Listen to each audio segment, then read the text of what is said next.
Masuk ke sesi kedua dengan topik yang agak sedikit berbeda. Kalau tadi kita bicara tentang klinik berbentuk jasa, kita sekarang masuk ke dalam bentuk produk, yang mana dalam hal ini Ibu Ade Sriganti ini nanti akan berbicara tentang tanaman hidroponik yang dikembangkan dari berbasis hobi. Jadi bagaimana hobi menjadi bisnis dan apa menjadi tantangannya, suka dukanya, ya jatuh bangunnya, kepercayaan, trust di sana. Teman yang pensiunan berminat jadi petani gitu kan, petani yang berdasi, tapi kenyataannya banyak juga teman-teman yang gagal gitu kan. Tadi sebelum acara dimulai kita tadi bicara dengan Pak Lili tadi, ternyata Pak Lili juga tadi sudah berusaha di bidang perkebunan pepaya California. Jadi produknya bagus, tapi dia juga bercerita bahwa ada juga yang pensiunan BRI langsung bikin kebunnya 5 hektar, tapi bibitnya tidak bagus sehingga hasilnya tidak manis, sehingga langsung rugi. Nah, jadi dalam kesempatan ini nanti kita akan bisa sharing dengan Ibu Ade Sriganti ini tentang apa yang menjadi passionnya beliau, bermula dari niat yang mulia, bagaimana menjadi seorang pribadi yang bernilai di masyarakat, dan juga bagaimana perjalanan spiritualnya sebagai orang Muslim untuk mengikut Allah, untuk menjadi berguna bagi keluarga dan masyarakat. Nah, dia memutuskan pensiun dari Telkomsel dan menjalankan hobinya di tanaman hidroponik. Namun dalam tanaman hidroponik ini juga pertanian, gitu kan? Kompetensi pertanian di sini knowledge tentang hidroponik itu, menanamnya, dan attitude sebagai seorang petani. Untuk menjadi petani itu tidak bisa hanya mengandalkan kepada orang lain.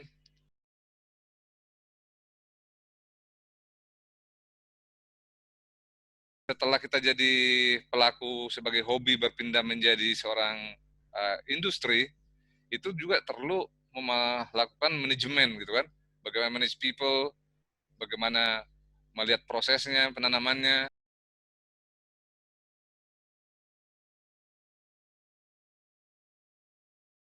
Banyak tantangan dihadapi oleh Ibu Ade ini, juga dari menghadapi pasar, term of payment atau pembayaran yang sulit dari supermarket dan lain-lain, dan beliau lebih banyak menyarankan kepada carilah pembeli dalam komunitas. Jadi tanpa berpanjang lebar, nanti kita dengar langsung dari Bu Ade ya, kira-kira apa saja yang suka dukanya dan bagaimana dia membangun bisnis ini. Dan kebetulan Bu Ade ini punya suami yang tajir juga, Pak Awaludin itu kan. Jadi dia dapat dukungan dari suami yang sangat menyayangi dia. Monggo Bu Ade, waktu dan tempat saya persilakan, kurang lebih 30 menit untuk pemaparannya, 10 menit nanti kita tanya jawab. Monggo Bu Ade. Ya, makasih Pak Lum. Assalamualaikum warahmatullahi wabarakatuh. Waalaikumsalam. Semangat pagi. Pagi. Mohon maaf sebelumnya, saya kayaknya jadi sangat nggak pede nih ketemu sama senior leader, bapak-bapak semua. Aduh, bos-bos saya semua gitu. Cuman mungkin di sini saya sharing karena saya lebih dulu aja ada di pertanian gitu Pak. Memang ya karena passion aja tadi seperti Pak Lumumba bilang. Punten Mbak Nuning di slide-nya di kesedihan bukanlah respon yang sangat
pada kenal kali ya.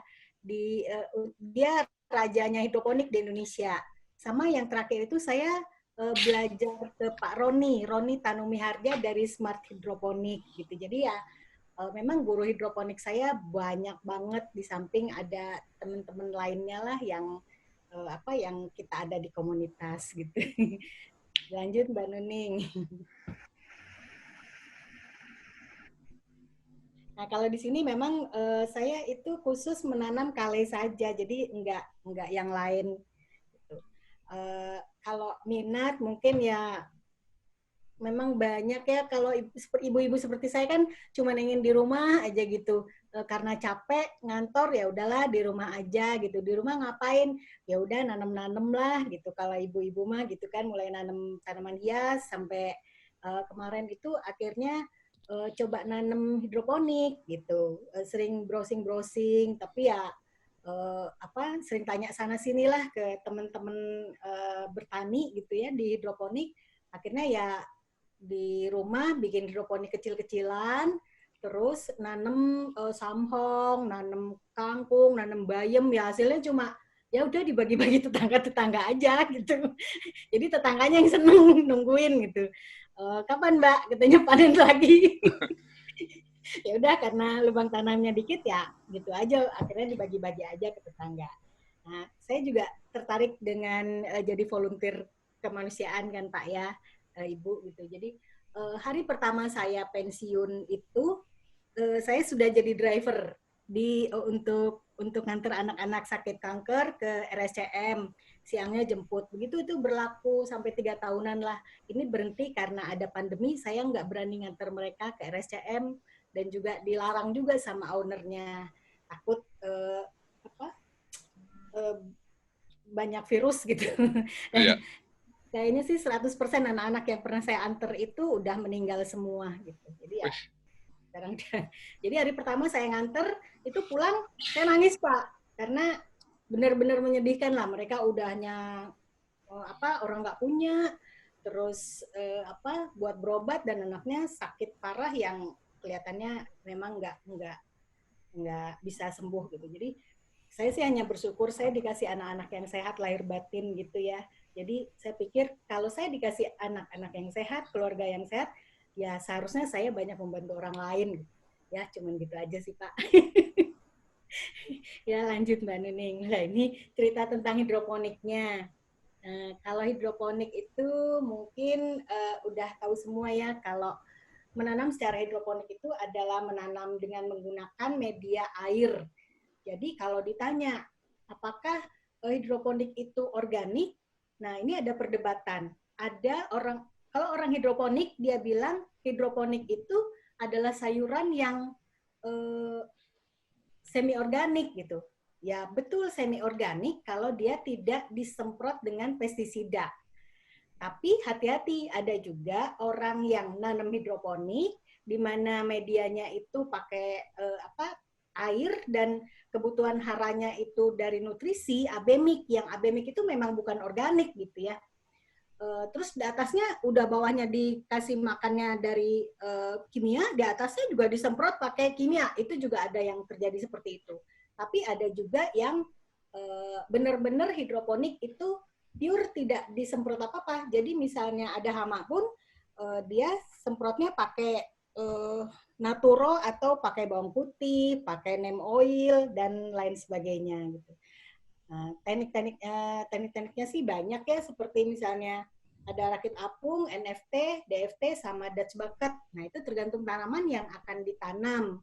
Kalau untuk di wilayah Jakarta, Tangerang, Bogor, itu sebaiknya pakai NFT karena airnya mengalir gitu. Kalau misalnya di Lembang memang kita bisa pakai yang hidroponik bertumpuk-tumpuk gitu. Karena kan udaranya dingin ya, jadi air yang ngalir dingin. Nah, kalau di Jakarta atau di Bogor dikasih yang begitu, mati semua. Pas mau panen mati semua busuk akar karena memang airnya panas kan. Gitu. Monggo Mbak, lanjut. Perlengkapan untuk hidroponik itu ya banyak juga ya. Misalnya ada nutrisi. Nah, nutrisinya tuh biasanya namanya abemik. Itu kita bisa beli pack-packan artinya yang sudah jadi di packing oleh pabrik ataupun oleh industri rumah tangga, atau kita bikin sendiri gitu. Nah, kalau misalnya mau bikin sendiri juga bisa. Banyak banget orang yang menyediakan training untuk meracik nutrisi. Itu banyak banget juga gitu ya. Tergantung mau berkiblat kemana nih? Ada ke Pak Yos yang dari tahun 80-an udah berhidroponik dan dia yang membawa hidroponik ke Indonesia. Ada juga banyaklah yang racikan-racikan gitu. Racikan sendiri. Nah, khusus buah beda, khusus daun beda gitu, dan lain-lain juga beda. Nah, terus dibutuhkan juga pH meter. Itu alatnya sih nggak mahal, ppm, terus rockwool gitu ya, untuk kita tempat menanamnya itu. Monggo Mbak lanjut.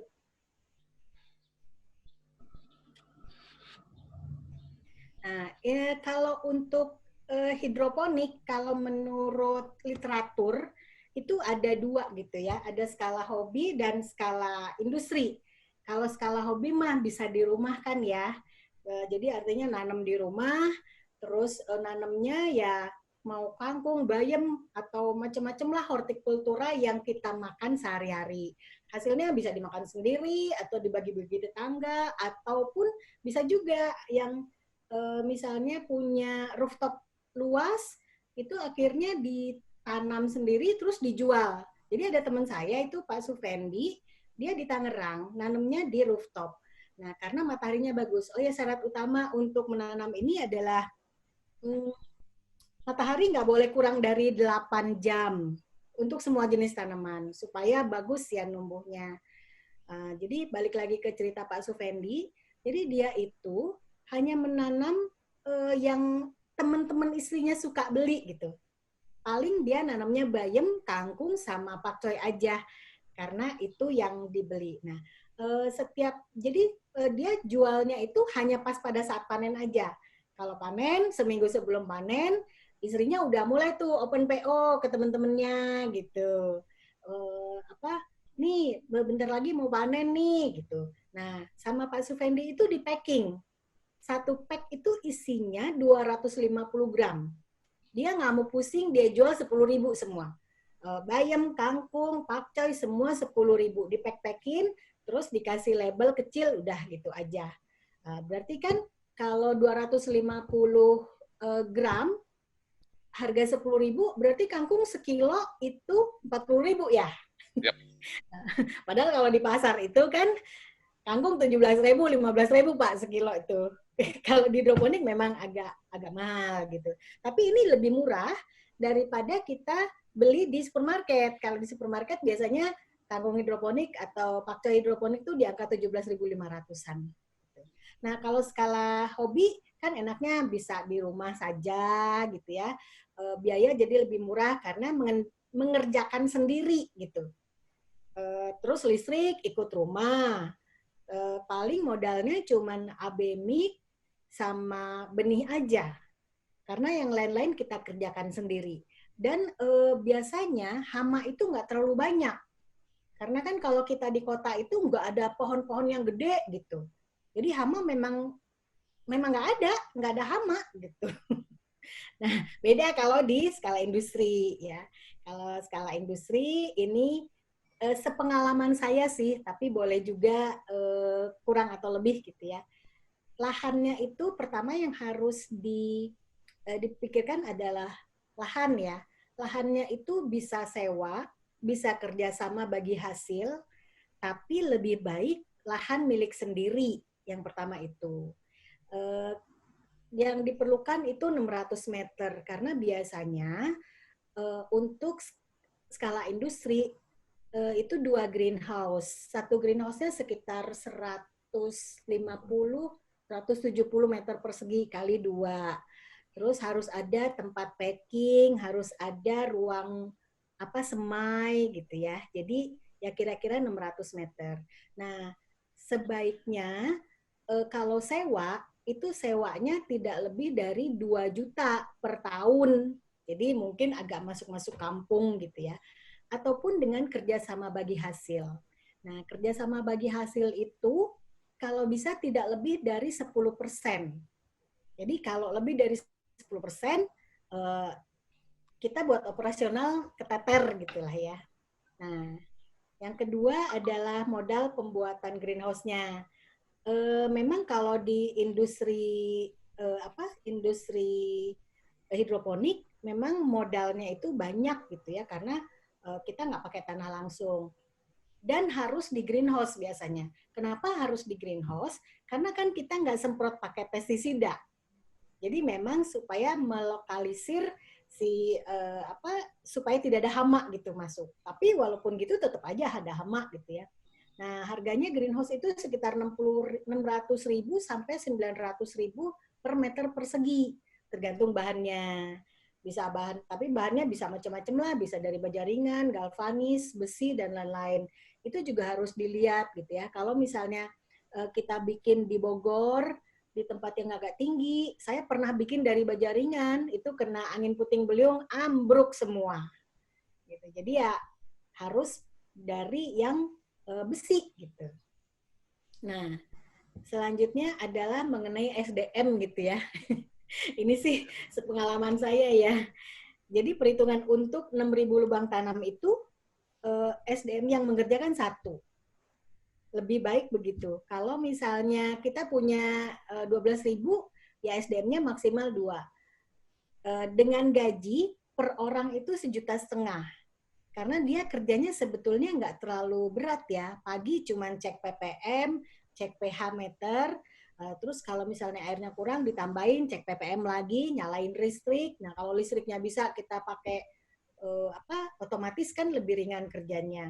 Terus waktu dia panen ya dipanen, di packing, dan yang paling berat paling kerjanya sebulan sekali aja dia ngebersihin talang-talangnya itu. Karena kunci utama di hidroponik itu adalah kebersihan. Kalau nggak bersih, itu hama cepat masuk. Dan kalau udah masuk, habis sekebon. Gitu. Dan saya udah ngalamin bolak-balik tuh habis sekebon gitu tuh. Nah, ini matahari tadi ya minimal 8 jam dan tidak terhalang pohon. Terus kalau bisa ya nggak ada pohon-pohon yang kira-kira mengundang hama.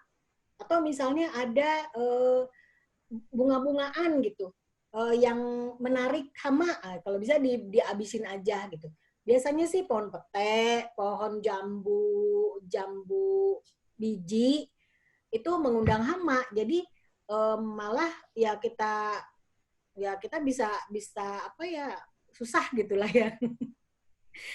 Terus kalau misalnya kita mau bikin kebun hidroponik, kalau bisa kita pertama cek air dulu. Air bakunya itu ada berapa? Ada berapa pH meternya? Kalau ya harusnya sih di angka 6 atau 7 pH ininya air bakunya.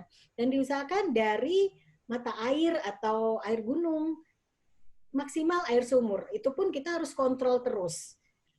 Masalah dinginnya, masalah pH-nya terutama. Karena kalau misalnya pH-nya tinggi, tanaman itu kontet terus, nggak bisa berkembang bagus gitu, dan daun-daunnya itu cepat kuning gitu. Jadi nggak layak masuk market gitu ya. Lanjut Mbak. Nah sebetulnya sih saya itu termasuk petani yang nekat gitu ya. Jadi waktu memulai bertani hidroponik ini juga tidak punya pengetahuan yang luas gitu. Walaupun sudah pernah training ke sana kemari, tapi ternyata training itu hanya diajarin cara nanam kangkung gitu ya. Sebenarnya kangkung mah menurut saya nggak usah diajarin gitu, disebar aja dia pasti tumbuh gitu ya. Nah, jadi ini cuma diajarin nanam kangkung gitu ya, terus kasih makan siang dan itu bayar 500.000 gitu ya, itu terlalu mahal gitu ya. Nah, mereka nggak pernah kasih tahu ke kita, para trainer itu, bahwa penyakit di hidroponik itu adalah kegagalan hama, terus masalah pengendalian hama dan lain-lain gitu ya. Nah, ya mereka, saya sendiri nggak tahu ya.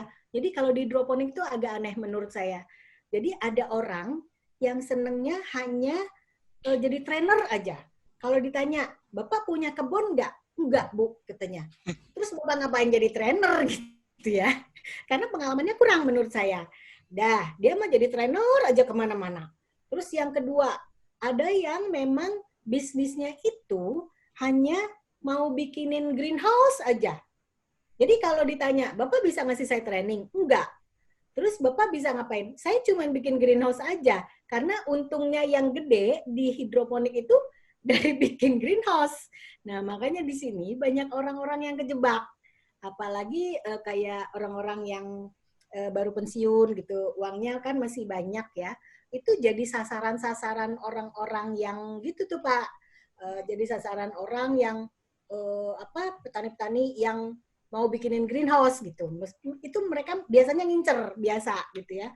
Terus kalau dibilang, oh, udah deh, saya bikinin greenhouse-nya harganya segini, segini, segini, oh angkanya fantastis gitu ya. Nah, terus kalau kita tanya, marketnya gimana? Gitu. Nanti dia bilang, nanti saya bantu marketnya, saya ambil gitu. Udah waktunya panen, orangnya ngilang.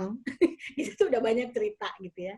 Nah, jadi banyak bisnisnya yang hanya trainer aja, nggak punya kebun. Terus yang kedua, ada yang cuman bikinin modul aja, terus nggak punya kebun, ditanya juga.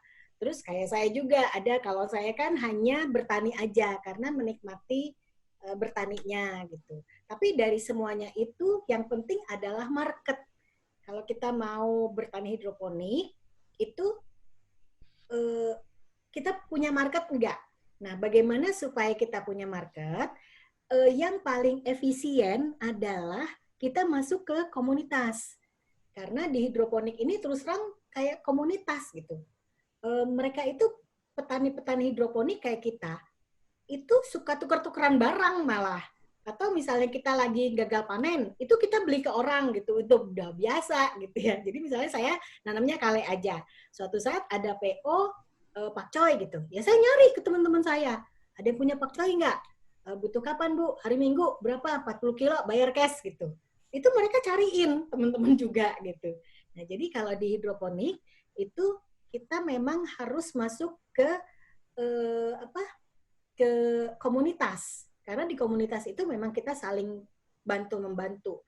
Udah jadi apa ya? Udah jadi eh, apa rahasia umum gitu. Kalau kita suka tuker-tukeran barang, suka nyari-nyari barang ke sana kemari gitu.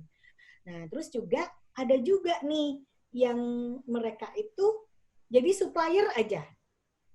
Jadi banyak banget nih kayak Momenta. Nah, Momenta itu kalau misalnya Bapak Ibu suka lihat di Carrefour, itu mereknya apa ya lupa. Nah, dia yang masukin Carrefour seluruh Indonesia, itu PT Momenta. Harga lumayan lah ya, cuman bayarnya lama. Bayarnya sebulan mundur.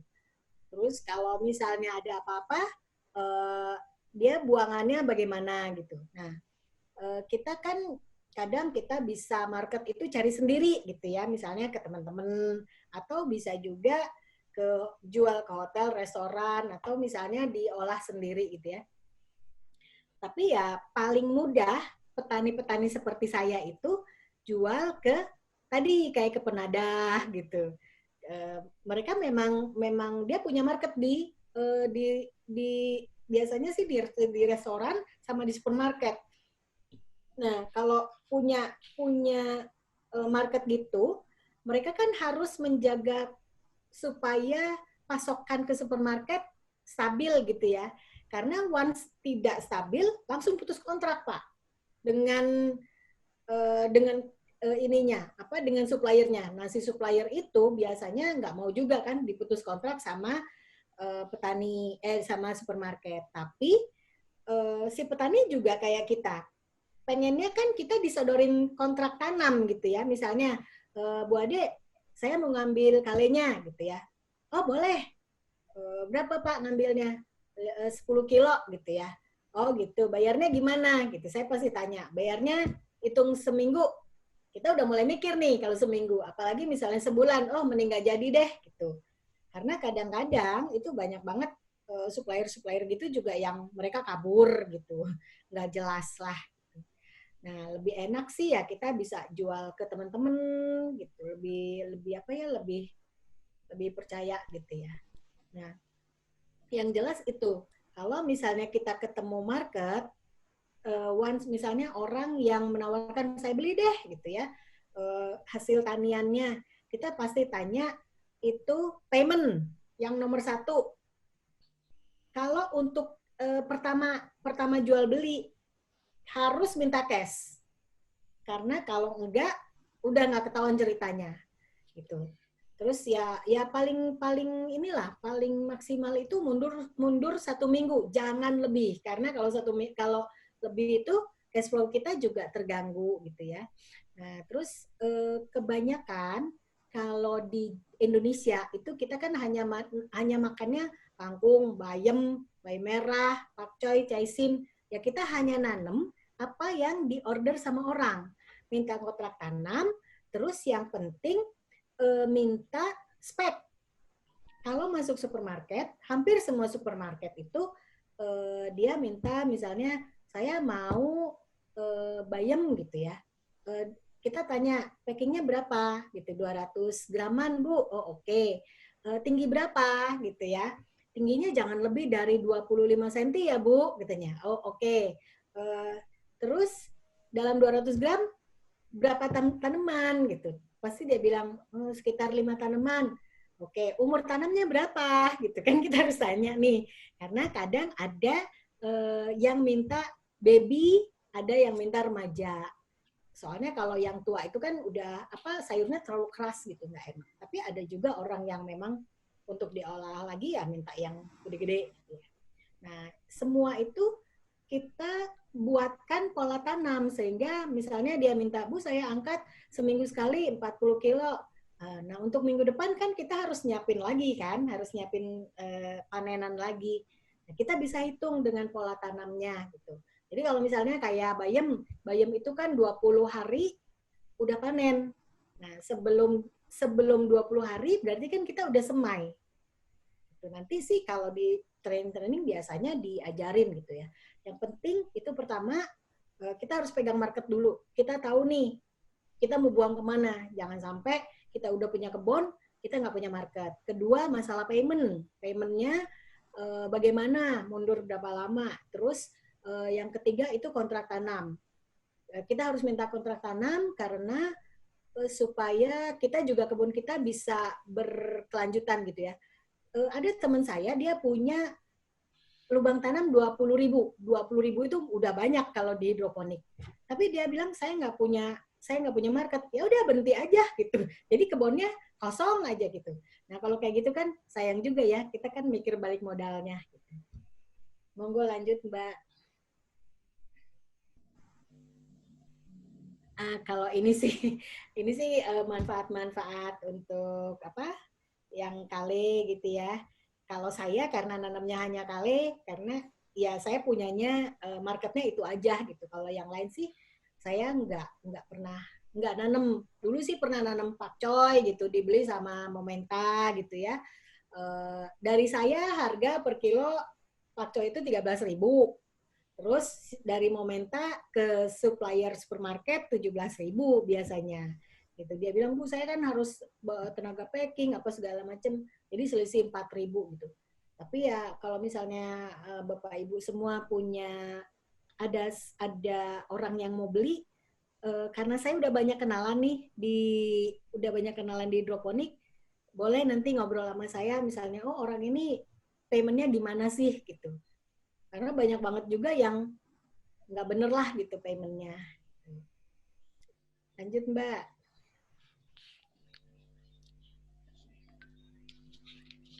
Aduh. Ini tantangannya. Tantangannya sih sebenarnya kalau kayak saya itu ya gimana ya. Saya itu petani hidroponik yang sudah gagal 2 kali. Jadi yang pertama saya punya kebun dulu di Depok gitu ya. Nah, market ada, yang ngurus ada, terus segala macem gitu ya. Dia bilang gini, Bu Ade datang tinggal foto-foto gitu ya. Ya semua udah oke, tapi bermasalah dengan yang punya lahan gitu, anaknya yang punya lahan, akhirnya dipindah. Gitu. Jadi kan udah gagal itu kan. Nah yang kedua, saya mindahin tuh greenhouse ke Bogor gitu ya. Nah mindahin sendiri kan butuh biaya juga gitu. Terus di Bogor itu juga ya lagi enak-enak nanam gitu ya, masa pandemi begini. Jadi halangannya banyak gitu. Dan yang di Bogor juga bukan tanah sendiri. Nah, di kedua kebun ini sih sekarang itu memang saya udah nggak ada gitu ya. Sekarang lagi bangun kebun, jadi mau mindahin kebun yang di Dramaga Bogor ini ke Ciherang.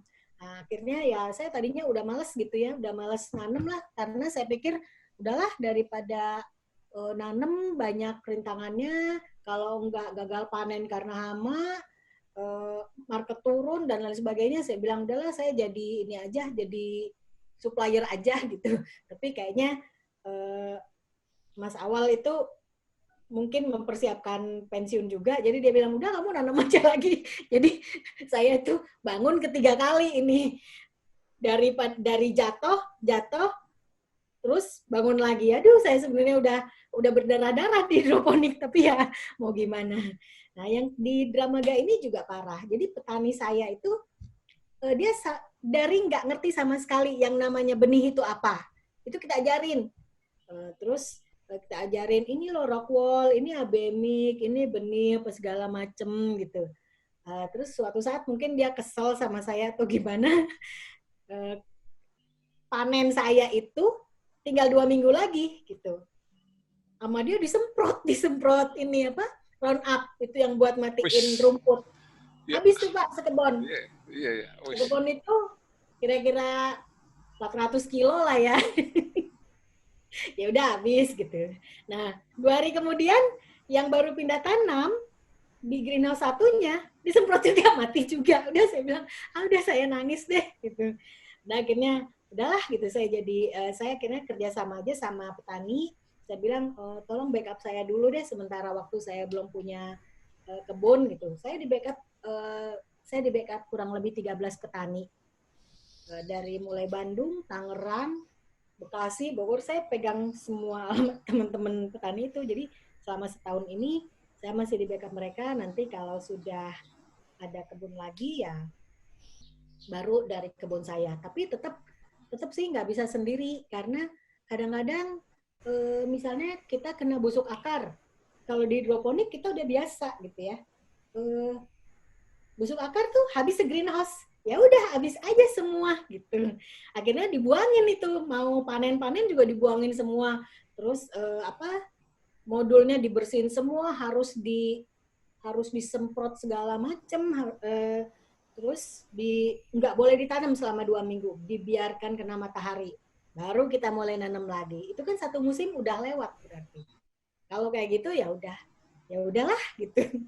Emang kalau petani itu kita nanam hari ini belum tentu besok panen.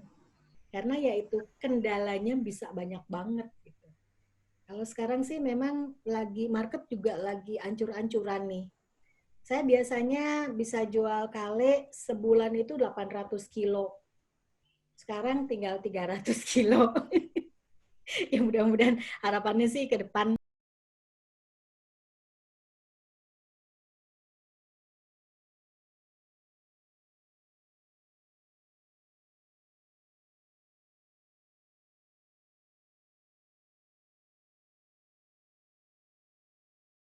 itu di apa ya?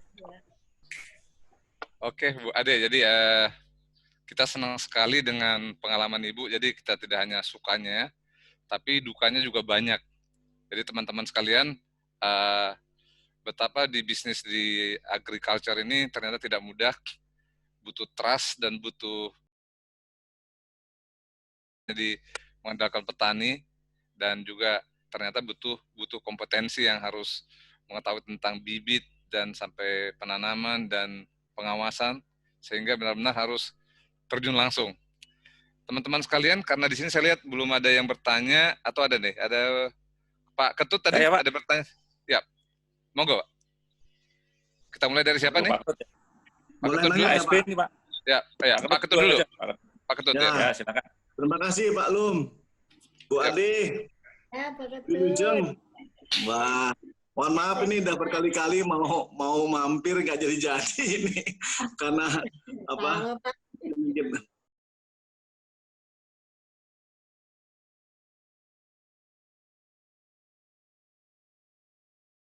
mau tanya ini kan merawat sesuatu yang hidup itu kan perlu apa istilahnya ketelitian, kemudian kadang-kadang kita kan nggak direct. Nah kalau Bu Ade udah pensiun masih oke lah. Pengalaman saya malah orang lain yang panen, bukan saya yang panen itu. Mungkin sharing suka dukanya menjadi petani hidroponik mungkin itu Bu Ade. Apa enggak? Iya. Suka dukanya gitu. Saya sih datang ke kebunnya itu biasanya seminggu 2 kali, Pak. Nah, jadi pas ke kebun itu ya saya paling tanya, tiap hari kan biasanya pakai WA gitu. Kan saya harus bikin pola tanam. Jadi saya sediakan benih ke petaninya, terus saya bilang kamu semai berapa hari ini gitu. 500 Bu, oke. Yang numbuh berapa? Biasanya yang numbuh itu kan nggak semua Pak, hanya di angka 90% germinasi aja udah bagus kan Pak. Nah, terus nanti kalau udah numbuh tuh belum tentu bisa pindah ke modul karena bisa jadi ada yang mati lagi kan. Jadi kita harus siapkan dari mulai semai itu harus di-spare 20%. Misalnya dari 500 berarti kita harus nanam 600 karena yang 100-nya itu buat spare nyulam-nyulam yang mati gitu, Pak.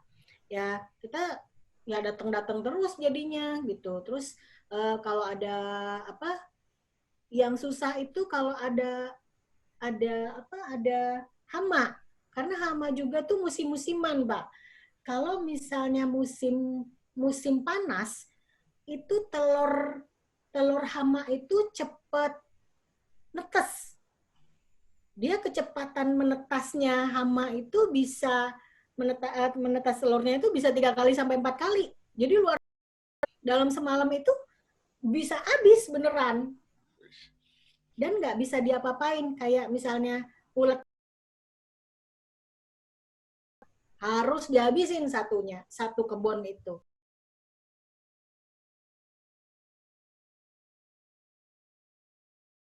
Karena kan kita nggak pakai pestisida. Jadi uletnya tuh bener-bener dicomotin. Tapi kan di bawahnya itu di bawah modulnya kan ada telur-telurnya. Nah itu juga nggak kekejar. Aduh pokoknya udah nangis lah. Misalnya gitu. Ya makanya kalau pas kita nggak punya panenan, tapi kita harus setor gitu ya ke supplier, ya kita terpaksa nyari dari petani-petani lain. Gitu ya, harganya juga ya lumayan lah, kita paling dikasih selisih 5.000 itu udah bagus gitu. Gitu Pak. Oke Pak Ketut.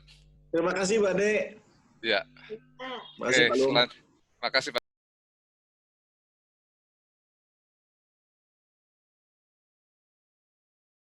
Selamat siang Bu Ade. Yes, Saya murid ya.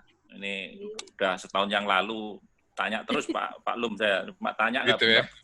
Nggak eksekusi. Jadi yang saya tanyakan ini sudah dari kriteria yang ada itu sudah coba keliling lah Bu Ade gitu ya, kemarin yang kita diskusikan kira-kira apa yang ditanam, termasuk juga sama ternyata kendalanya yang mengelola atau orang yang di lapangan itu sulit kita cari yang benar-benar bisa dipercaya itu. Sehingga waktu itu saya bilang ke Pak Awal itu apa nggak bisa itu di remote itu pakai IoT gitu loh. Jadi ya nggak ada meminimalkan lah sentuhan manusia gitu ya, bersih atau apa, karena ini manusianya itu ya dalam tanda kutip itu kebanyakan yang kita temui di depan sebulan 2 bulan oke gitu ya. Bulan ketiga itu tadi nyemprot pakai racun. Jadi nah ini belum ada jawaban dari Pak Awal, ketawa aja dia tuh Bu. Coba itu apakan itu Pak Awalnya itu. Sehingga termasuk kemarin tuh kita diskusi juga untuk penyekatan hama itu, karena begitu ini kan penyebarannya kuat sekali itu. Apa bisa nggak greenhouse-nya itu disekat-sekat gitu Bu ya kemarin itu, agar kalau sebelah sana itu gagal kena hama, anggap saja jadi ulat gitu, nggak ikut yang lainnya gitu loh. Sama waktu itu kan aliran air gitu ya, terpisahkan semua sumbernya, disaring dulu sehingga tiap-tiap kotak itu bisa terpisah sehingga jeblok satu nggak jeblok semua lah karena ada sumber air yang berbeda gitu ya dengan cara filterisasi itu ya. Nah itu ada perkembangan awalnya gitu Bu Ade gitu untuk meminimalkan sentuhan manusia agar kita nggak terlalu tergantung dengan sifat dari pegawai yang kita rekrut yang kadang-kadang tidak bisa kita andalkan. Terima kasih Bu Ade. Kayaknya kalau di hidroponik sih sentuhan manusianya sih ya agak berkurang banyak ya Pak, karena kan kita hanya butuh paling 1 atau 2 karyawan. Itu Pak tongkrongin gitu. Nah, gitu deh. Tapi kalau nggak salah kalau untuk ada Pak. Jadi misalnya dia PPM-nya turun, itu otomatis ngisi sendiri gitu. Cuman saya sih belum juga gitu, karena mungkin agak mahal ya Pak ya. Terus ya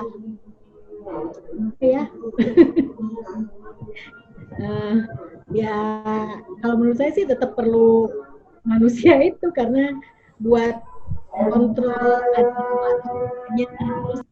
pertumbuhan tanaman itu kan nggak sama ya Pak.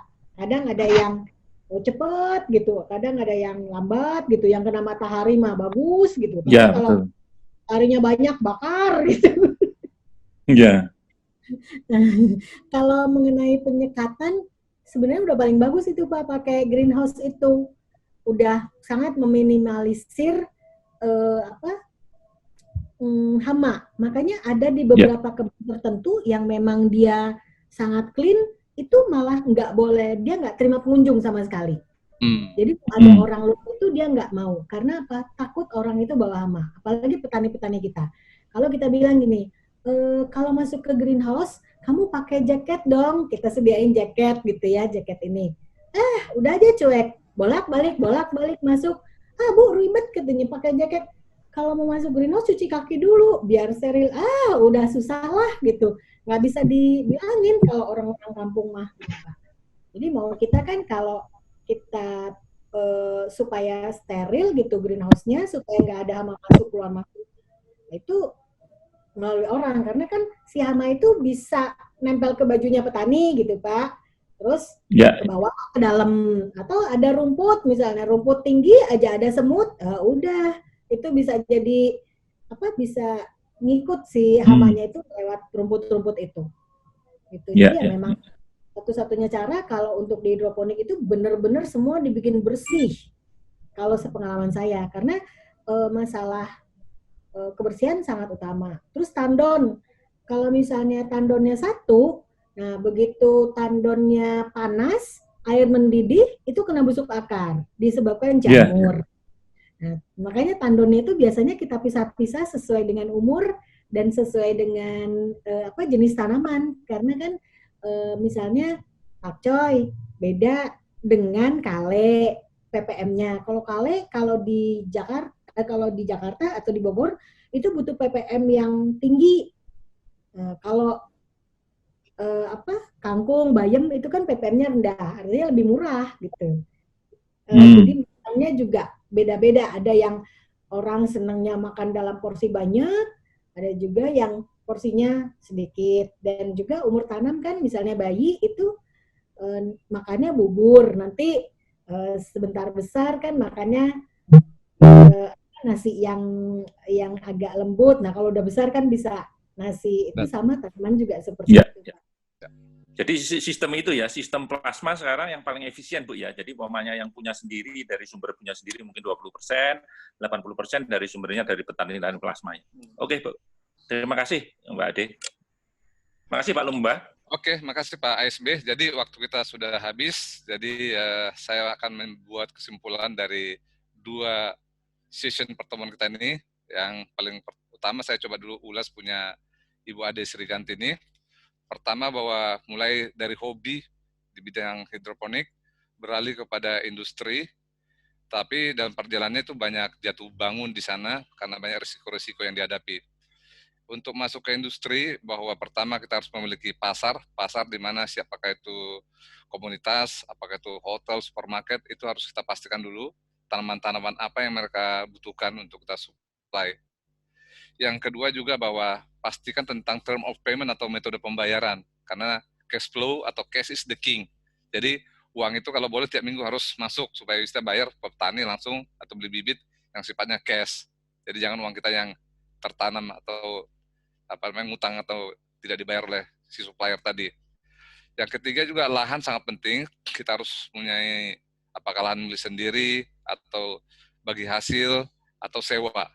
Nah, jadi lahan ini harus pastikan jangan sampai nanti sering-sering dipindah karena otomatis green house-nya harus dipindah kembali. Yang tidak kalah pentingnya adalah kompetensi, baik kompetensi kita sebagai pemilik modal yang harus memahami bisnis hidroponik ini. Perlu skill dan knowledge. Bu Ade tadi mengatakan banyak sekali orang hanya pengetahuan knowledge-nya jago gitu kan. Knowledge di bidang menanam tapi tidak menjadi pelaku. Nah, dalam hal ini kita harus menjadi pelaku yang memiliki kompetensi bagaimana menanam dan memelihara tanaman. Dan yang terakhir adalah risiko bisnis ini harus benar-benar kita kelola. Tadi risiko bisnis pertama adalah risiko hama. Hama ini sangat mudah berkembang. Yang kedua juga air harus kondisi temperaturnya dan juga pasokan matahari harus cukup 8 jam. Dan ternyata orang juga berisiko. Orang yang kita pekerjakan juga berisiko yang bisa membunuh tanaman itu sendiri. Nah, jadi memitigasi risiko orang ini harus penting. Dan yang terakhir adalah risiko dari pasar sendiri. Bahwa pasar ini ada distributor yang bisa ngemplang tidak bayar apa yang kita produksi. Jadi teman-teman sekalian bahwa di industri hidroponik ini atau di pertanian ini perlu pengkajian lebih dalam sebelum kita masuk dari hobi menjadi industri. Perlu kita benar-benar memahami seluk-beluknya karena ini barangnya cepat mudah busuk gitu kan, tapi tidak mudah untuk dipasarkan.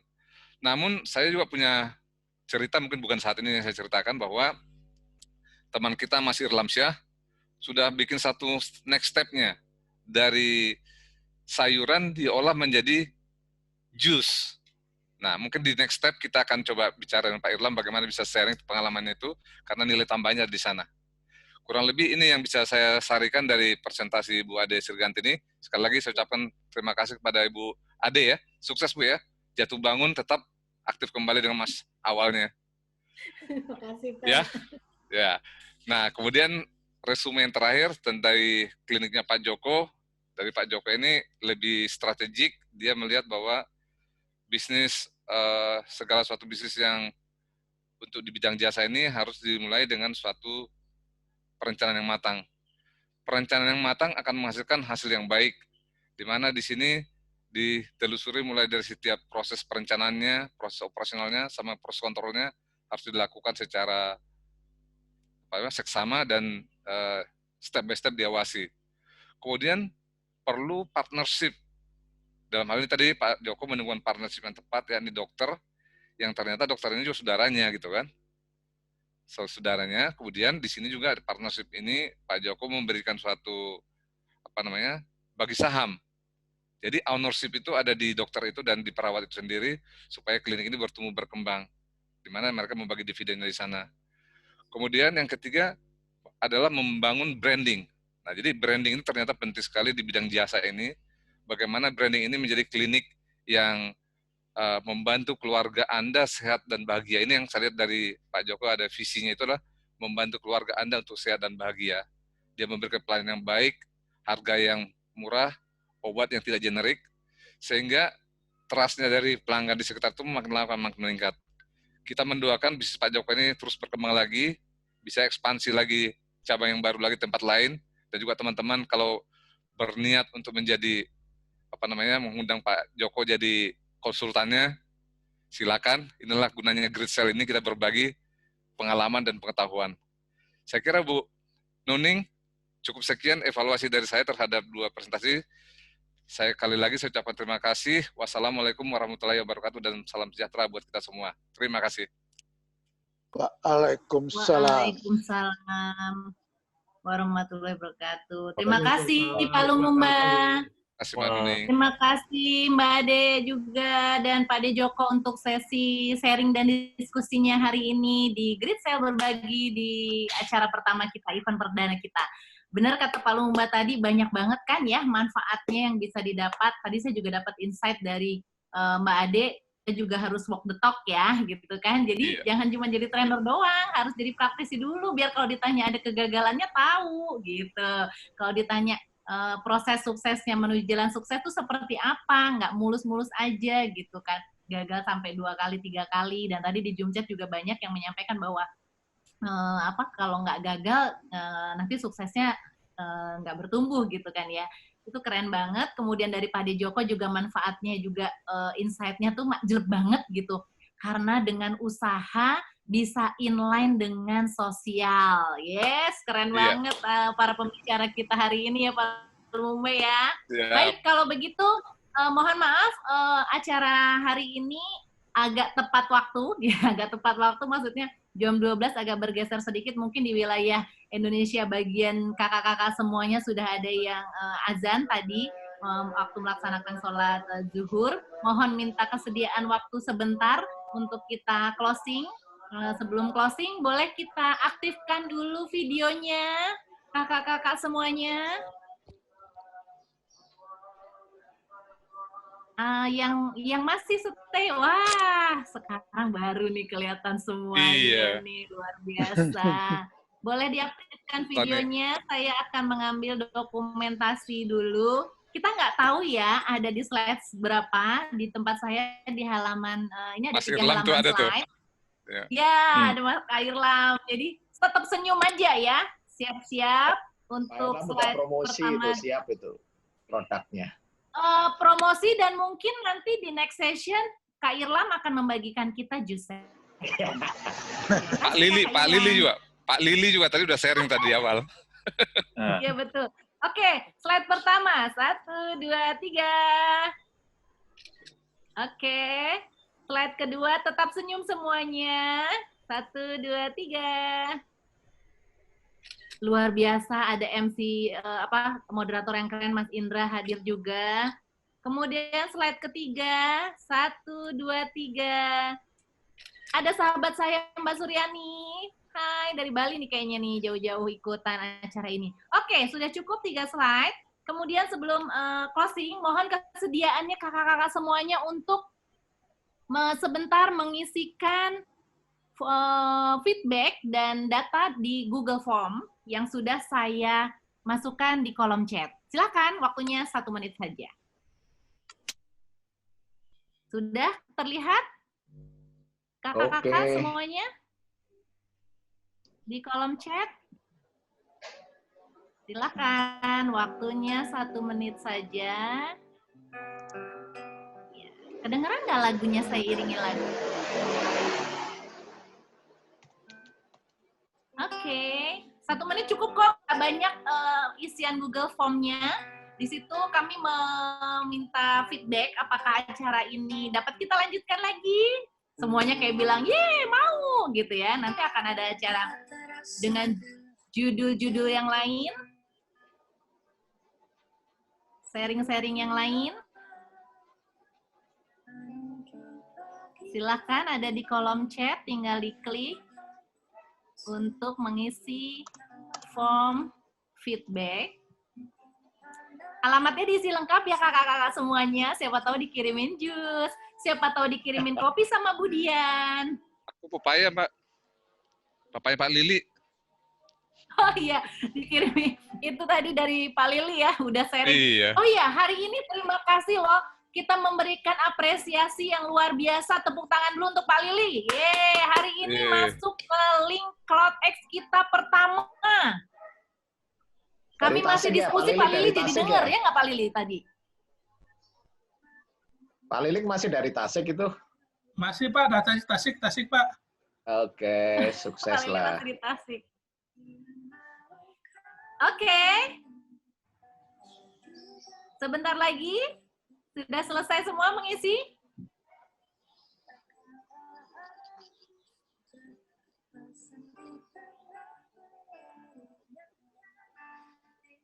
Semoga silakan mengisikan saran dan saran juga di kolom terakhir, di isian terakhir. Sudah ada disiapkan saran-sarannya, kira-kira apa, butuh narasumber yang apa, pengen judulnya apa, silakan dimasukkan di kolom tersebut. Wah, Bu Dian sudah selesai, Pak Ridwan sudah selesai. Alhamdulillah. Oke, berarti waktunya sudah cukup ya? Cukup untuk pengisian. Silahkan di-copy dulu linknya sebelum kita selesaikan. Ya, terima kasih semuanya, kakak-kakak semuanya, sahabat-sahabat semuanya, bapak dan ibuku semuanya yang hadir di acara hari ini. Terima kasih juga yang sudah memberikan saran, memberikan feedback untuk acara Grid Sale Berbagi di Sharing Experience tanggal hari ini, Sabtu, tanggal 3 April 2021. Semoga apa yang disampaikan oleh Mbak Ade, kemudian Pak De Joko, dan juga sudah dirangkum dengan manis, dengan menarik oleh Pak Lumumba Sirait, semoga menjadi ladang amal dan jariah dan pahala yang mengalir terus-menerus untuk Mbak Ade dan Pak De Joko semuanya. Amin. Amin. Dan semoga kita semua yang ada di acara hari ini, hadir di online hari ini, juga mendapatkan kebermanfaatan, mendapatkan berkah juga, dan yang paling penting adalah mendapatkan inspirasi, mendapatkan insight. Oh, ternyata mau memulai usaha itu nggak usah nunggu pensiun nanti gitu ya, bisa dari sekarang selama kita tetap mengerjakan pekerjaan kita di kantor tetap dengan profesionalisme, dengan menambah produktivitas kita. Karena beraktivitas di luar, di organisasi luar, berkomunitas di luar, belum tentu kita tidak memiliki produktivitas. Justru malah saling melengkapi antara kantor dan kegiatan usaha di bidang lainnya. Seperti yang Pak De Joko sampaikan di awal juga, ternyata pengalaman-pengalaman di kantor, pengalaman mungkin memanage, manajemen, itu juga bisa terbawa sampai sekarang untuk menjalankan usahanya. Begitu ya Pak De Joko ya? Mantap, dikasih jempol saya. Oke, terima kasih kakak-kakak dan bapak ibu semuanya untuk acara hari ini yang sudah berjalan dengan baik, lancar, dan sukses. Semoga kami semua panitia dapat memberikan kontribusi yang lebih baik lagi dengan feedback-feedback yang sudah diberikan oleh kakak-kakak semuanya di Google Form. Kemudian kita dapat bertemu lagi di acara-acara selanjutnya, tentu saja dengan narasumber-narasumber yang juga keren-keren semuanya, bahkan mungkin di antara 69 tadi hampir 70 orang di sini juga akan menjadi salah satunya menjadi narasumber kita. Kami dari panitia kecil untuk acara Sharing Experience Grid Sale Berbagi mengaturkan terima kasih yang sebesar-besarnya dan mohon maaf lahir batin sebelum puasa jika ada kata-kata dan penyajian dari acara ini yang kurang berkenan. Sampai jumpa lagi. Wassalamualaikum warahmatullahi wabarakatuh.